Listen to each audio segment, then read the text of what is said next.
The Long Road to True Happiness by WierdRandomTina. Chapter 14. The Snack Pack Campout. On Sunday morning, the princess and some of her closest friends made plans to go camping that night, since they hadn't done so in months, and the weather was perfect. Seeing as how it was one of the very few troll activities that wasn't big, loud, and crazy, it gave Poppy an idea. Once she recruited those who could join, Biggie, Smidge, Satin Chenille, Cooper, Guy Diamond, and DJ Suki, they discussed where they would meet, who would bring which supplies and which snacks. The usual.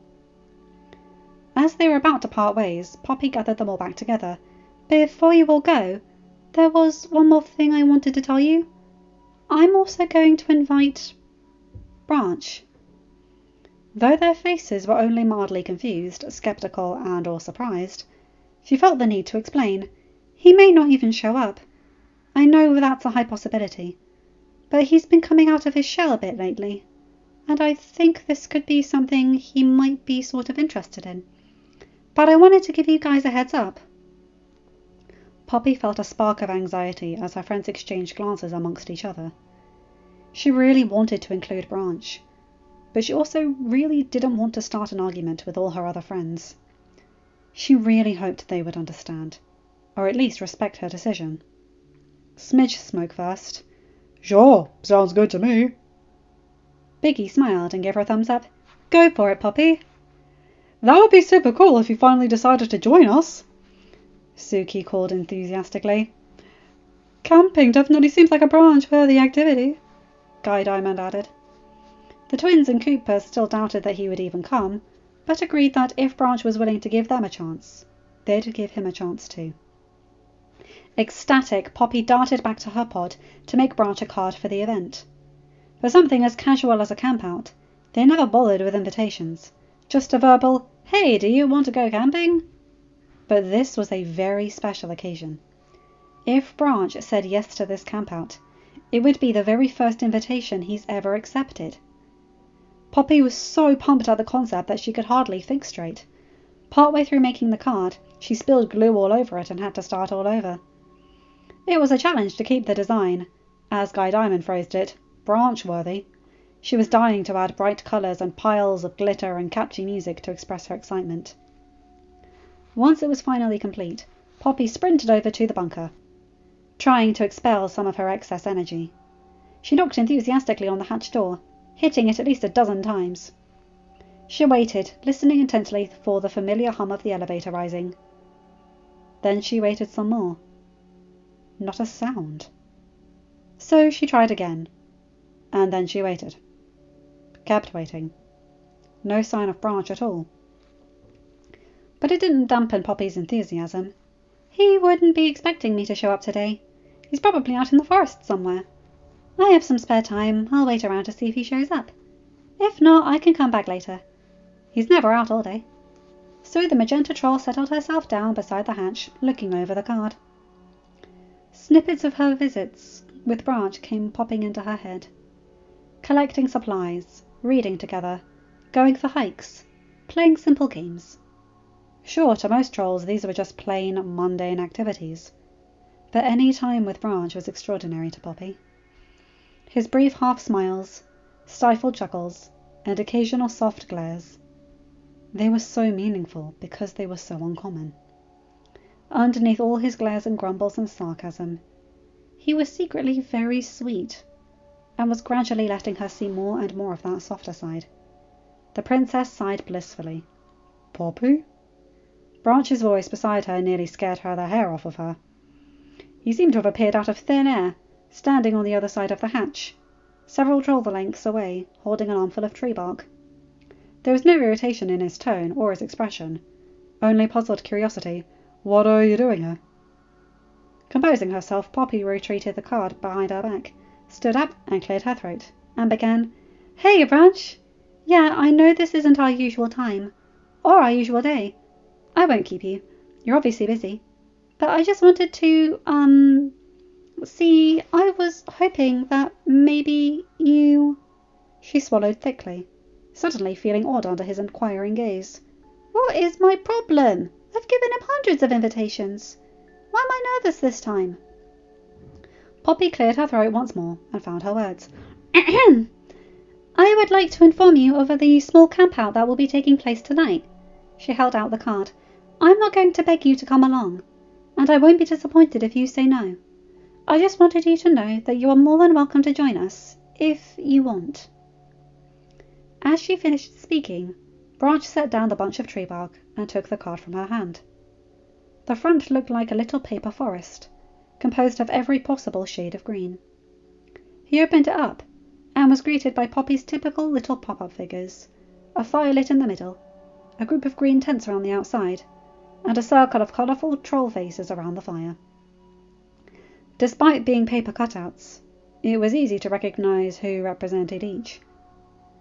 Him, pale green with black hair, her, pink with magenta ponytail and bangs, and a blue flowered green headband, Biggie, royal blue with short ice blue hair and purple nose, Smidge, yellow with a towering cyan tuft and magenta nose, Cooper, pink with blue dreadlocks under his green hat, Guy, silver and glittery with a lime green nose, Suki, red with sparkly cheeks, frizzy orange hair, and a turquoise nose, and the twins, one pale pink and one soft blue, their noses each other's colours, and conjoined at the top by their cyan, mauve and pink gradient hair.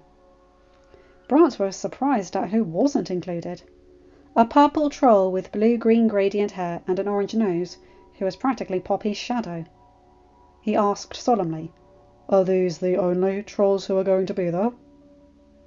There were a lot of things Branch could tolerate if he really had to, but he'd rather jump into a hornet's nest than be anywhere near Creek.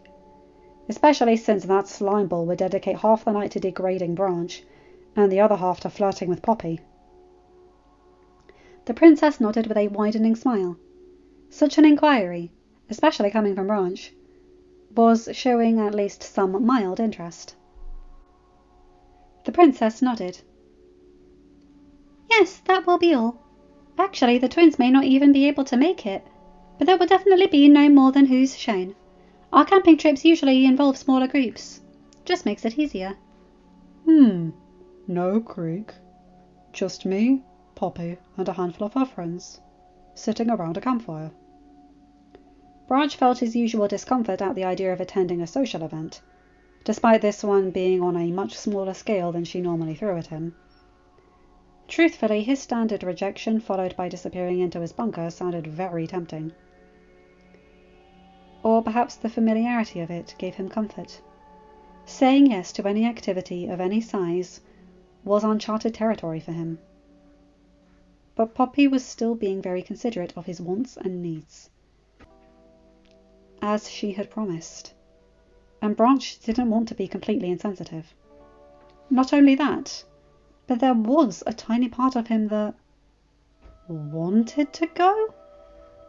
Want was a rather strong word, but he couldn't think of a more appropriate one at the moment. Poppy's external composure failed to mask how much the suspense was killing her. Branch could see it pouring out of her fuchsia eyes as clearly as if she'd screamed it in his face. Finally, he gave her his honest answer. I'll think about it. Despite his neutral answer, her freckled pink face lit up like a disco ball. If he had said yes, she probably would have fainted. It's not a yes, I'd love to, but it's certainly not a no way in flipping hair. Poppy could barely contain herself as she squealed, Yes! Oh, thank you so much, Branch. You just made my entire day. I really hope I'll see you there. Oh, and don't forget your sleeping bag.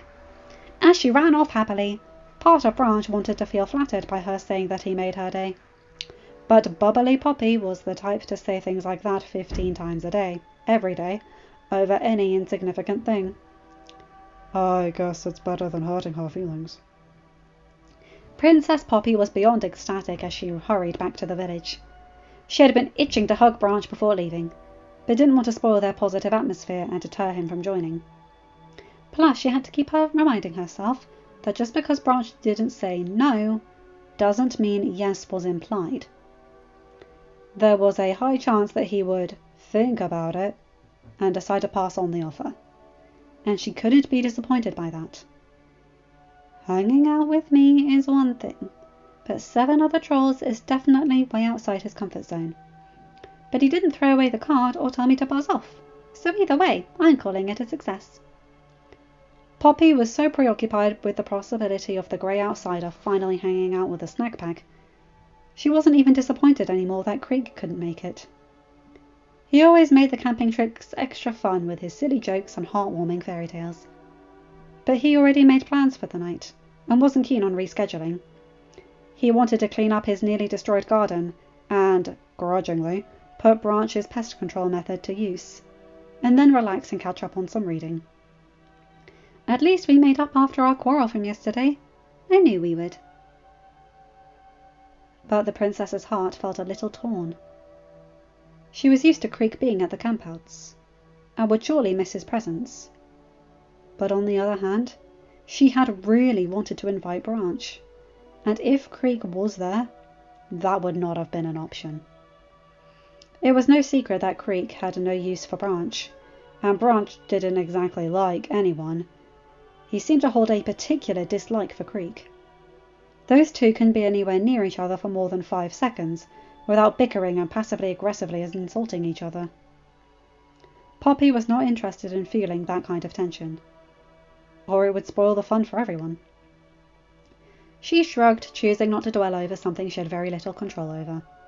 She could make Creek happy, and she could even make Branch kind of happy. But she couldn't make Creek and Branch get along.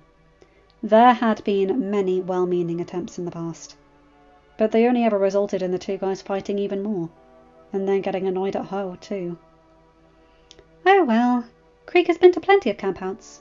Branch has never been to any social event of any kind, so I'd much rather choose him. Not that I'm choosing him over Creek. It's just trying to help my new friend who never gets to have any fun. Not saying I'd choose Creek over Branch either. Suddenly Poppy's heart was at war with itself. This doesn't mean anything. It's not like I'm choosing who's more important to me. It's just how it worked out this time. Creek wasn't available, so I took the opportunity to ask Branch. That's all. I really like both of them, just in different ways. Creek and I have been very close since we were teenagers, and we've had countless amazingly wonderful times together. He's charming and witty and mellow, and I care about him a lot. Branch is my newest friend, and I'm his only friend. Sure, he's kind of rough around the edges, but getting to know the softer side of him, the true side of him, has definitely been worth the struggle. Because of him, I've learnt to appreciate the simpler things in life. He's so special to me.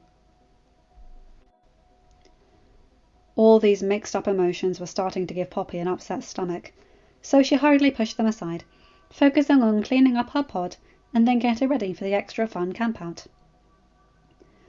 Branch spent the rest of the afternoon writing out a pros and cons list to help him decide whether or not he should go to the campout. It could still count as spending time with Poppy, even though it wasn't just the two of them. It was only a handful of not too annoying trolls, and no Creek, a major pro, though he was pretty sure he wouldn't be able to handle even a small get-together, because small to him and small to Poppy were not even comparable. Branch supposed he could always make an excuse to leave if it became too overwhelming, which it probably will. But how crazy can a little campout possibly get? There will be laughing, yeah, probably singing, a bunch of random chatting, but that should be tolerable, as long as they don't beg him to participate in their lively antics. But if he doesn't somewhat participate, he'll just be sitting there like a rock, in which case he might as well not be there at all.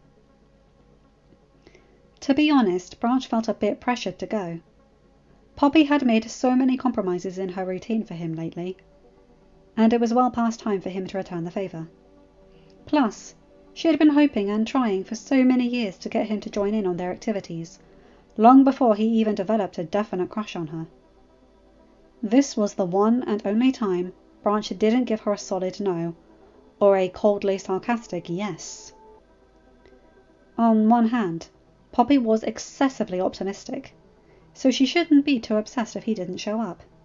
She'd just shrug it off and look on the brighter side.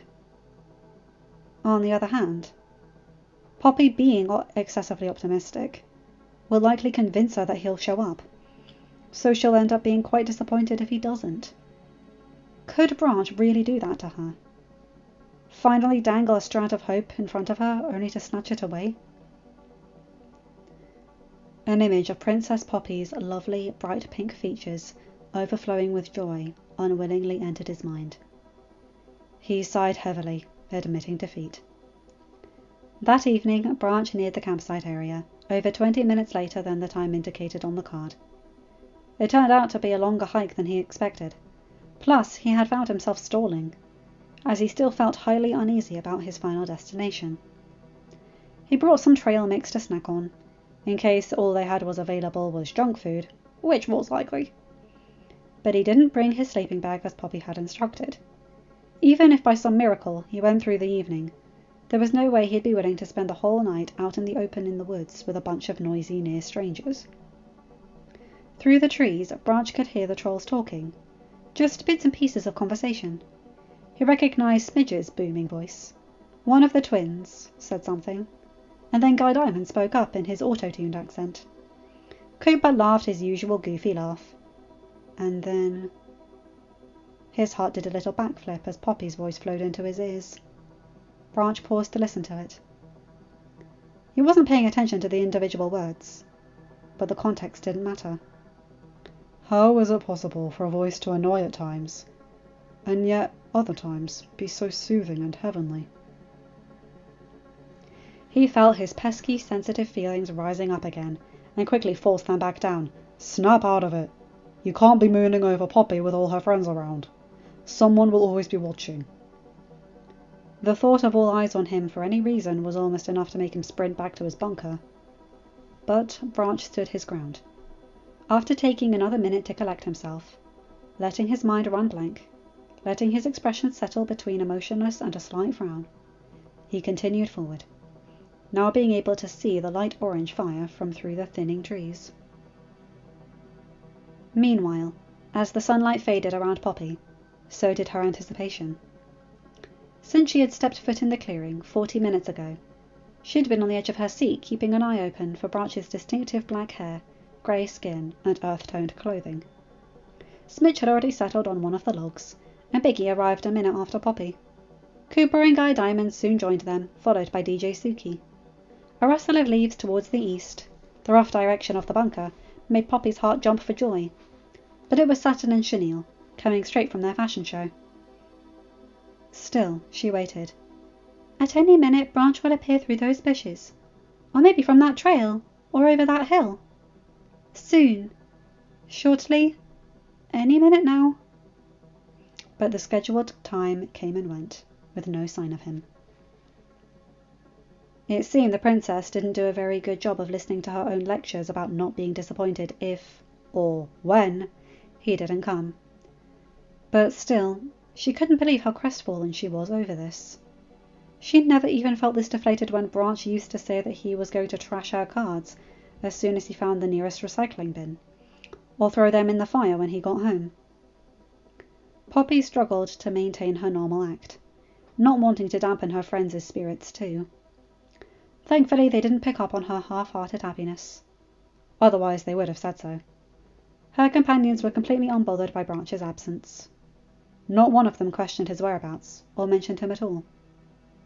She knew she should be unbothered too, but even the fact that they weren't bothered by Branch missing out bothered her. Poppy repeated all the positives this situation had in her mind. He didn't reject the offer completely, so that's progress. It's about his needs, not my wants. So if he feels uncomfortable joining us, then this is for the best.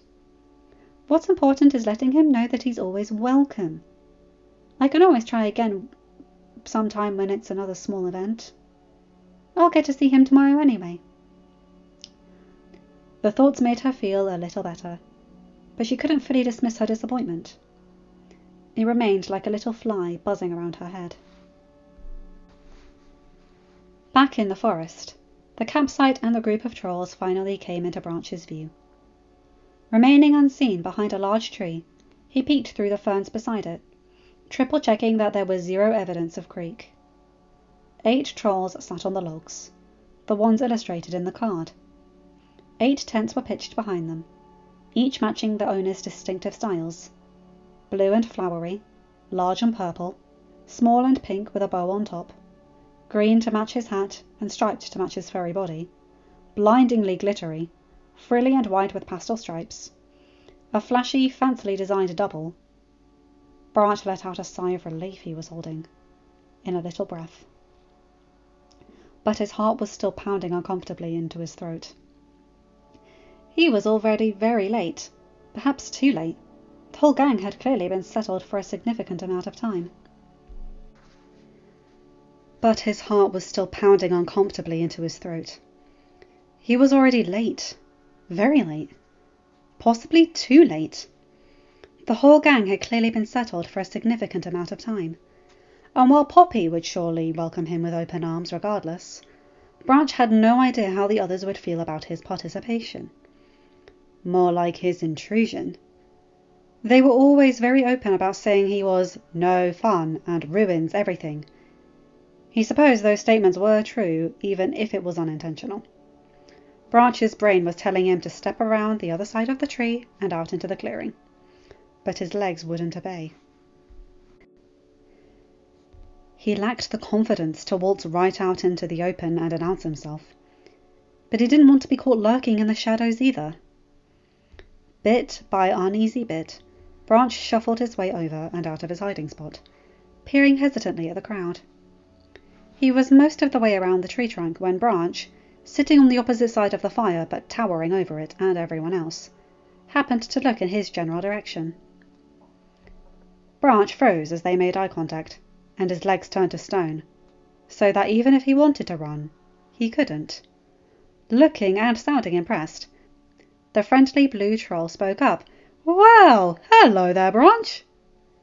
Instantly, 8 pairs of eyes were fixated on him. Like he had been shoved onto stage and into an invisible spotlight was shining on him. His skin crawled from his ear tips all the way down to his toes. All thoughts screeched to a halt. Clearly everyone was surprised to see him, but no troll was more astonished or delighted than Poppy. Her entire face lit up brighter than the fire. "Branch!" She leapt right over the log she had been sitting on and practically flew towards him. "You actually came!" She showed no signs of stopping as she neared him, and the next thing he knew, the princess had jumped right into him, throwing her little arms around his broad shoulders. Branch's entire body went rigid and his eyes nearly popped out of his head. Realizing her impulsive action as she did it, Poppy quickly let go of him and took several steps back, trying to stifle her excitement. I'm sorry. I didn't mean to do that. It's just, I'm so happy you're here. I was not expecting to see you. I assumed that you had decided not to bother." Branch really didn't know what to say, so he just glanced off to the side, away from her amazingly warm eyes, and shrugged lightly, trying to maintain his neutral air. Poppy was relieved he didn't react to her hug attack. The last thing she needed was to scare him away 2 seconds after he miraculously showed up. "How come you're so late?" Branch had no adequate excuse, but luckily the princess brushed it off with her own question. "You know what? It doesn't matter. You're here now. Better late than never, right?" She grabbed his wrist, happily but not too forcefully, and pulled him towards the circle. He trailed along as Poppy's pals greeted him. "Hey, Branch. Good evening, Branch. Welcome to our camp out. Hello. What's up, dude?" "What's up, Branch? Glad you decided to join us, dude." His eyes darted around to each of the trolls as they spoke to him. Their voices were friendly, and their expressions were contented. As they quieted down, he responded with a single, general nod and a quick eye, then focused his gaze onto the fire. Branch sat with Poppy, but she noticed he was keeping his distance, behaving the way he did when they first started hanging out. He was kind of slouched over, his eyes darting around nervously, and hands fidgeting mindlessly. Branch may have decided to join us, but he's still Branch. This is new to him, so of course he's going to be timid. But the fact that he showed up at all proves he's actually trying really hard. So hopefully, as the night goes on, he'll get more comfortable. Branch was indeed trying his hardest. but he worried even that wouldn't be enough. They were all laid back and confident. He was so tense his muscles were starting to cramp. His insecurities had practically shut down his brain. Branch didn't know how to be positive, since being negative wasn't an appropriate option. He was trapped in an awkward void of neither. He prayed his crippling anxiety wasn't as apparent as it felt. While Satin, Chenille, Guy Diamond, Biggie, Smidge, Cooper and DJ Suki finished the earlier debate, something about a past fashion show, they casually overlooked Branch's behaviour, accepting it as his typical. But Poppy knew better. He wasn't being rude and moody. At least not on purpose. While her friends were absorbed in chatting, she reached over and gently rested a hand on his shoulder. Branch flinched at the unexpected, delicate touch, jolting him out of his inner panic. He glanced over at the source and was met with a sweet pink smile. Such a simple and small expression, yet it radiated with such thoughtfulness, warmth and patience. Poppy's wordless support managed to ease some of Branch's nerves. Once she saw that he had visibly relaxed a bit, she retracted her hand and addressed the rest of the gang. "Hey guys, let's not waste any more time trying to figure out which twin has better style.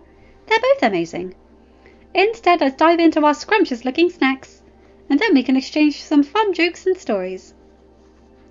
Each troll brought a different treat. Chocolate donuts, butter tarts, apple pie, oatmeal chocolate chip cookies, brownie squares, vanilla cupcakes, chips with dip, strawberry pastries. One by one, the delicacies were passed around the circle, and each troll took their fill. Branch silently declined most of the dishes that Poppy handed him, simply passing it over to DJ Suki at the neighbouring log. But he did try one of Chenille's tarts, which were okay, but not as good as the ones Poppy brings in from Mandy, one of Biggie's cookies, surprisingly good, and a couple of Suki's chips. Whether Branch accepted a snack or passed it along, Poppy never commented, only offering him quick repeats of her calming little smiles from time to time. Never alerting the others, not drawing any attention to him, no questioning or teasing him, no forcing him to get more involved.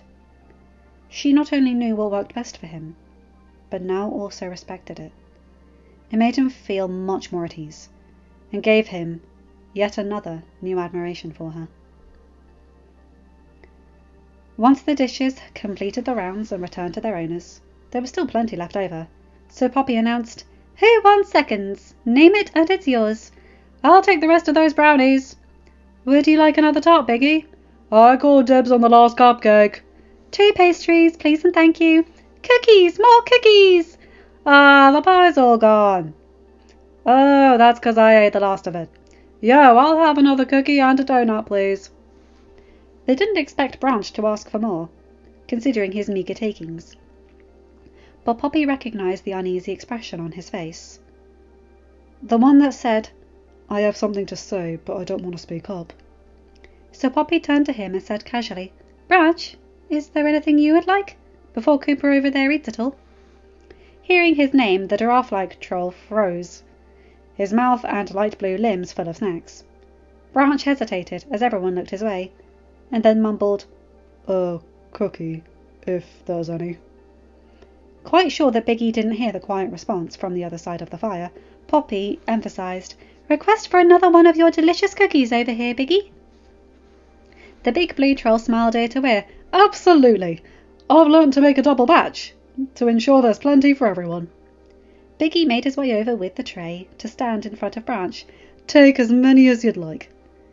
The grey troll took a single one, as did Poppy, and then Branch reconsidered and reached out for a second. The rest were promptly finished off by Smidge and Cooper. "These are really good, aren't they, Branch? Well, they must be, considering you took 3.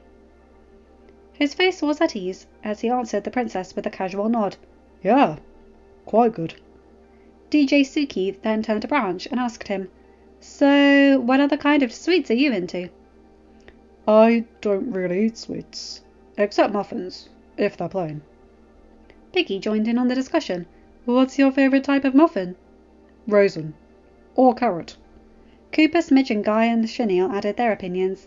Mine's lemon cranberry. That's the one I don't like. Cranberries are yucky. Have you ever tried banana muffins, Branch? I bet you'd like 'em. Don't ever eat satins. Other than donuts and cakes, her baking is horrendous. After a quick conversation about baked goods, Branch stayed quiet, other than the 2 or 3 brief replies when someone addressed him directly. They began their storytelling, starting with Princess Poppy and making its way around the circle clockwise.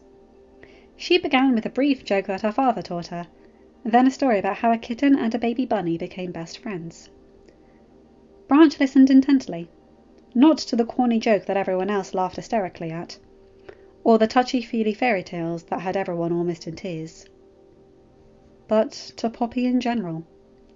Giddy yet angelic voice that perfectly complemented cute yet stunning features, all varying shades of warmly brilliant pink, except for snow-white freckles that twinkled in the glow of the fire.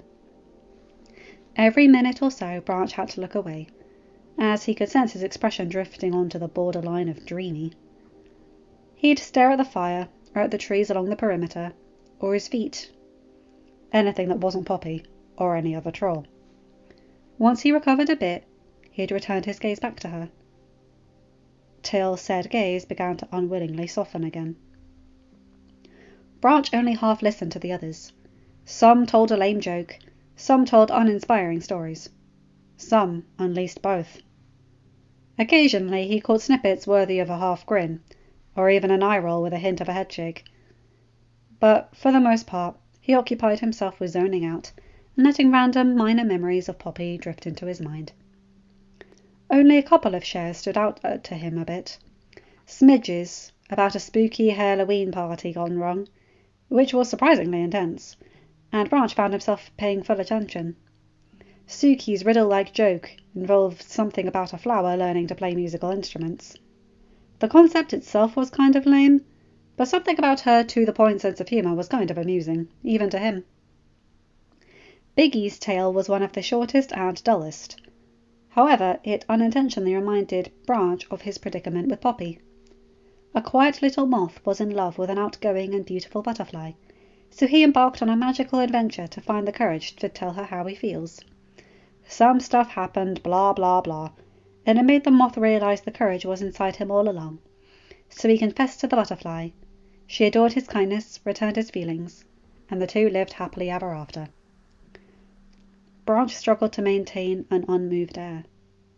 He hoped he wasn't fidgeting on the outside as much as he was on the inside, hating that he was being so sensitive about a stupid little fairy tale. After Suki's magical flower joke, Branch didn't clue in that he was up next, until all attention was focused on him, and Smidge asked in her threateningly deep voice, "All right, what have you got for us, Branch?" While the others offered gentler encouragements. No, thanks," the collarless troll mumbled. "Come on, tell us a story." "Yeah, Branch, how about a joke?" "Yeah, let's hear it." "I like jokes. Apparently there are a lot of jokes about me." Tell us! Branch could feel his anxiety rising, which would soon lead to his temper boiling. "And here's a perfect example of what I'm afraid would happen. I don't know any." Before the snack pack could pester him more, Poppy instantly spoke up. "That's okay. How about I take your turn for you? I have another joke in mind. One I found the other day that I think even you will get a small kick out of." All eyes redirected to the Pink Princess, now overlooking the troll, who was extremely relieved to have their intent gazes pointed away from him. Poppy had figured out what would happen with him, so she made sure to have an extra joke ready to take the pressure off him. One she guessed he may even approve of. Branch did indeed let out a small chuckle escape, maintaining a smile as he shook his head, while the others nearly fell over with laughter, of course. Poppy loved all his little genuine smiles, and every little laugh, no matter how little. They always gave her a warm jolt of happiness. Once their amusement died down, Guy Diamond initiated the marshmallow munch, handing them out sticks to everyone while Cooper passed around the sticks. In the meantime, Poppy asked Branch if he had ever roasted a marshmallow. His reply was, "I think I did when I was trolling, but I can't fully remember what they were like." They're really tasty, but you have to make sure you get just the right amount of heat on them so they don't fully burn. Here, I'll show you how. While the others busied themselves with their own conversations, Poppy focused on Branch alone. Sitting ear to ear with her while she sweetly guided his marshmallow roasting, he found himself truly relaxing. When the snack was fully heated to perfection, he took a small bite, and ended up asking for 3 more. Plain marshmallows tasted too sweet, and the texture was too squishy for his liking. But roasting gave them a nice smoky flavour, and made them firmer. "This is similar to how I roast mushrooms," Branch had said. Mushrooms? Poppy repeated. "Don't curl your lip up like that. They're good. You can't just assume they're going to be disgusting. I've given all your junk food a chance, haven't I?" Without giving her the chance to argue, he got up and headed towards some nearby trees where a patch of said mushrooms were growing. At that point, Suki looked over. "He's not leaving, is he?" She sounded surprisingly disappointed, and the others all matched her expressions, as they too noticed him walking away. No, he's coming back. He's just picking some mushrooms. To eat, apparently." Poppy replied. "Mushrooms?" Guy asked in the same weary tone, and the others shared his expression. When he returned, Branch had 2 pale mushrooms, one for him and one for Poppy. He stuck them on the ends of the stick as they had marshmallows, and then added a sprinkle of assorted spices from his knapsack. This time, it was Branch who showed Poppy how to prepare them properly, and the others watched curiously from their logs. As he predicted, she approved of them. Her eyes transitioned from, "Yuck, why am I doing this?" to, "Oh, hey," after the first bite. "Ooh, it's got really different flavour, but it's good. Okay, you can stop looking at me like that, Branch. You are right, I was wrong. They are very good." "As long as you cook them properly and add the right spices, they make a delicious snack that's healthy and quick to prepare. I suppose you could also add some honey or maple syrup if you prefer them sweeter." "Can I try one? I want to try one too." "If Broppy thinks it's good, it must be." "Me as well, please. It smells delicious. Bring it on, I'm still hungry." "I'm not hungry at all, but I'd love to try one." Okay. Sure." Getting up a second time, Branch grabbed 7 more. Poppy watched proudly as he handed them out to each of her friends, respectfully giving Suki the smallest one, then describing how to cook them, and even went on to give a lesson on which mushrooms were edible, and which were unappetizing, and which were dangerous. They asked him a few relating questions, and he answered with a relaxed confidence.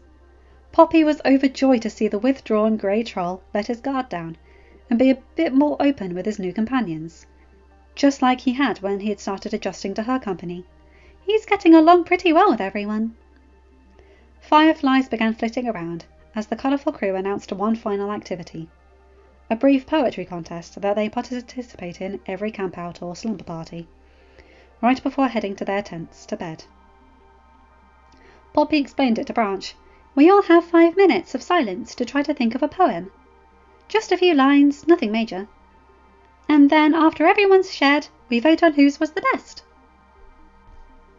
At that, Guy Diamond spoke up. "Hey, since Creek isn't here, maybe someone else will finally have a chance at winning this time." Satin, Chenille, Smidge, Biggie, Cooper and Suki chuckled in agreement. Branch's stomach churned at the mention of that name. And of course Poppy had to throw in her adoring opinion. "I know, right?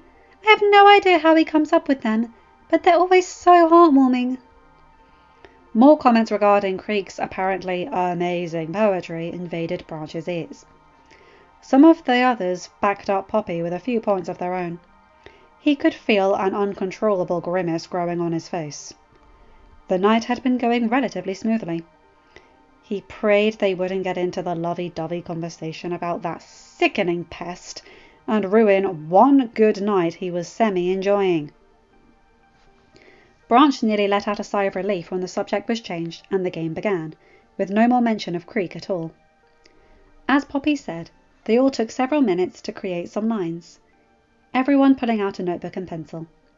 Poppy handed him an extra set, a small orange pencil and thin pad of paper of somewhat muted red cover.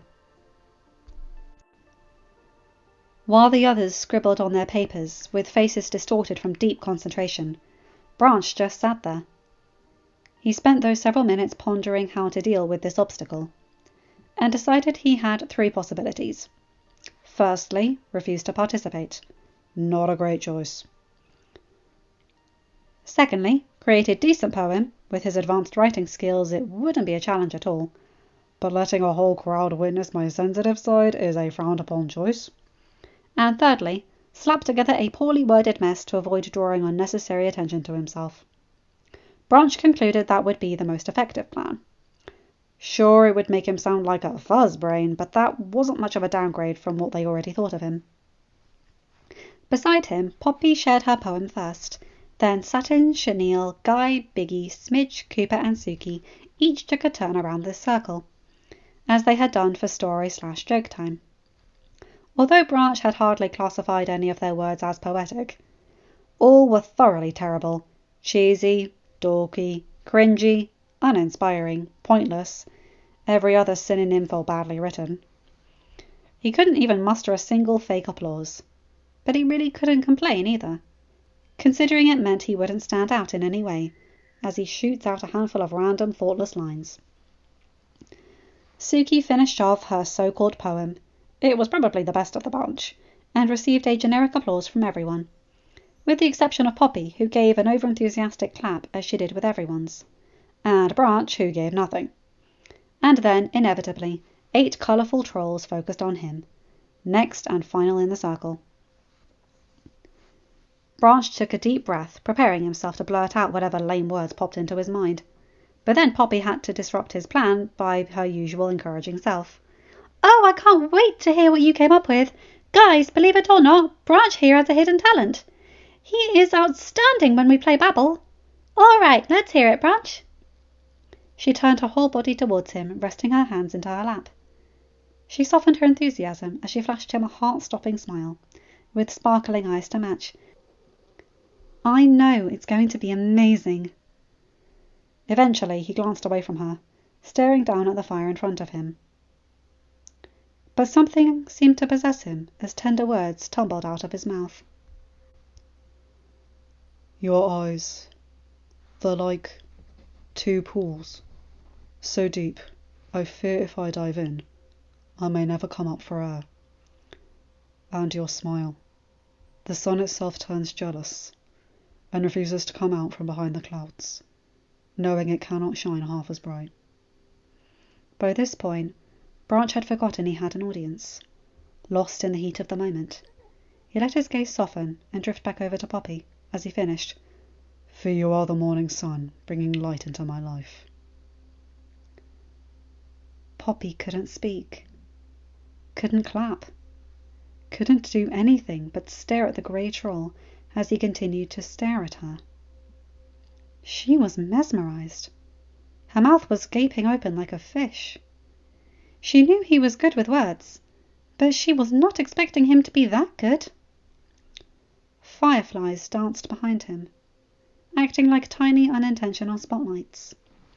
Poppy swore his grey-blue eyes were glowing, and his small but genuine smile was so sweet it melted her heart. "Whoa!" Biggie's awestruck voice snapped Branch back to reality, and he found himself being stared at by 7 other slack-jawed, wide-eyed faces. Okay. Yeah, you win, hands down." The rest of the snack pack agreed without a doubt, giving him similar compliments and a few inquiries as to where he learned poetry. Branch couldn't bring himself to look directly at anyone, especially Poppy. Oh, fungus, did he really just do that? And in front of all her friends! He could feel her astonished gaze burning into him, hotter than the fire in front of him.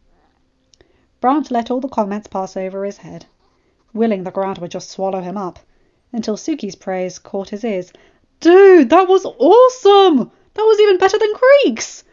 "Are you kidding, TJ? That was way better than Creek's!" Poppy said. She finally spoke up, and that's what she said. Branch couldn't avoid looking in her direction now.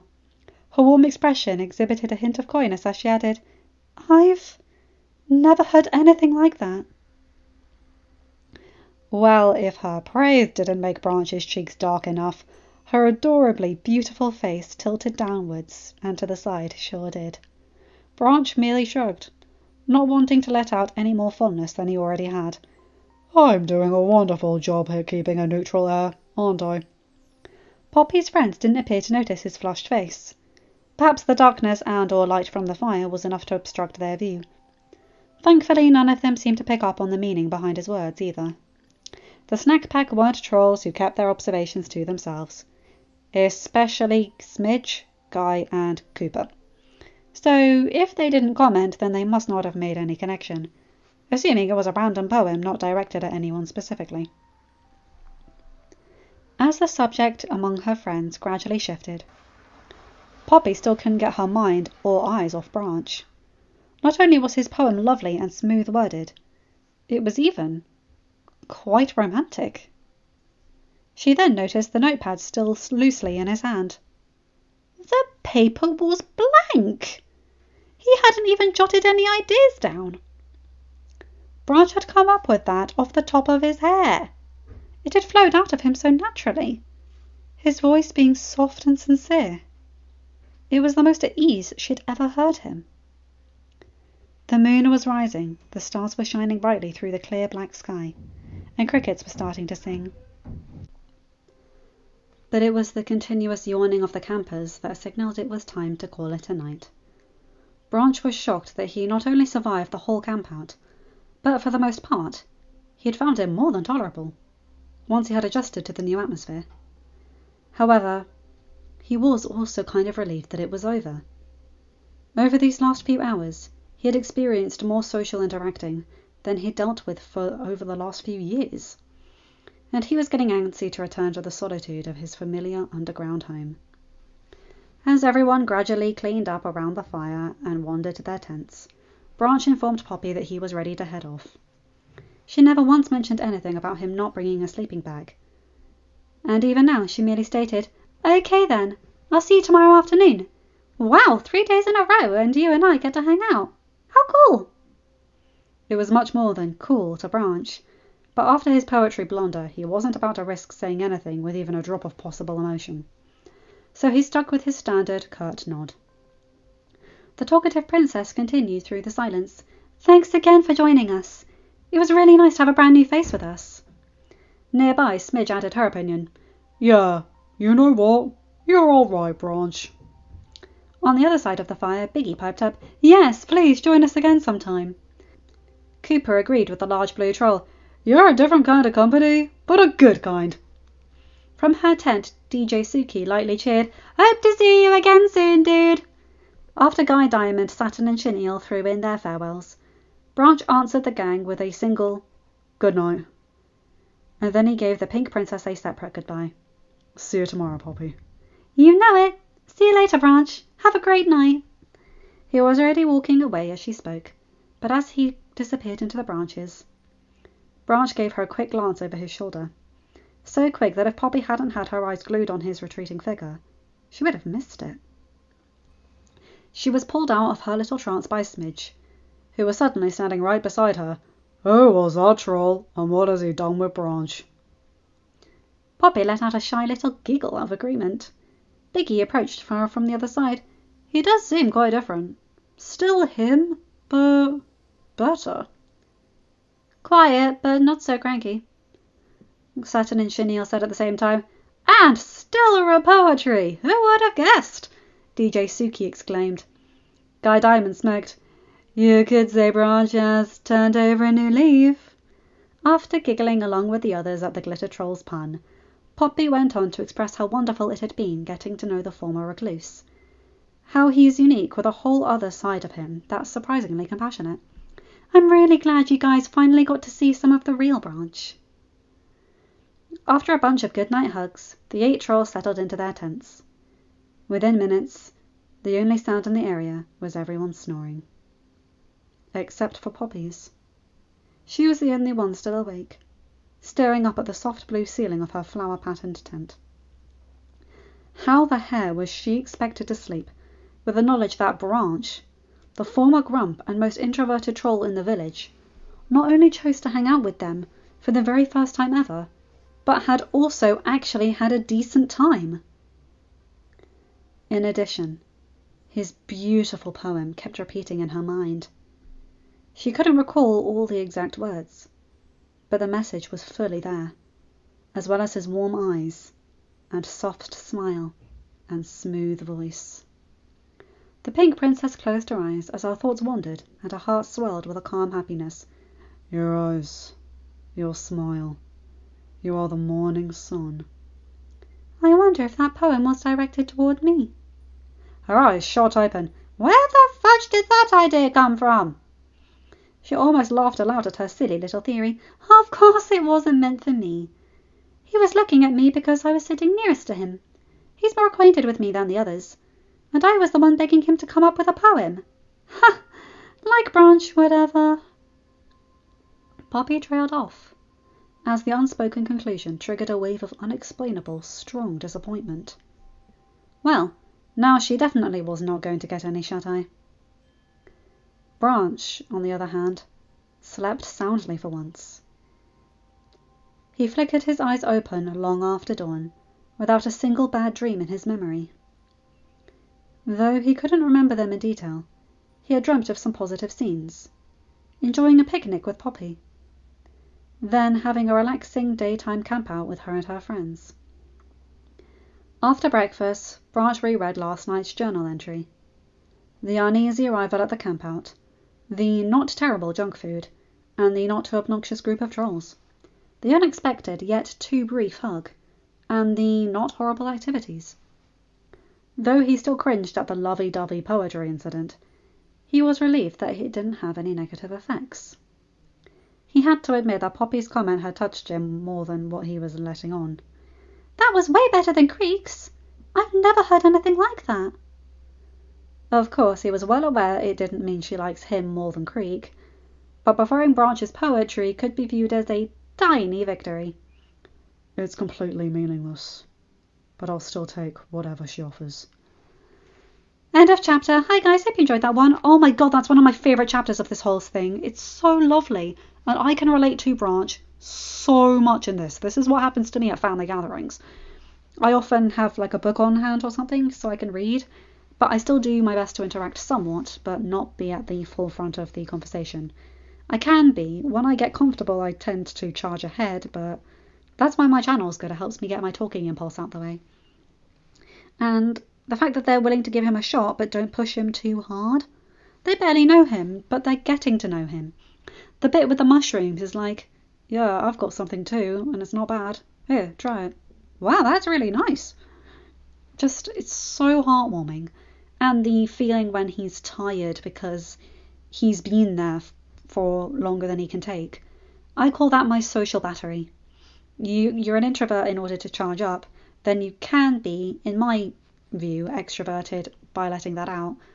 But for me, interacting with people is like a physical drain, which is bad because I work in retail. Anyway, you guys know the drill. Like, comment and subscribe and hit that bell to get notified whenever I upload a new video. Have a good day, night, whatever time zone you're in. Bye my guys, gals and non-binary pals. I'll see you in another video. Take care.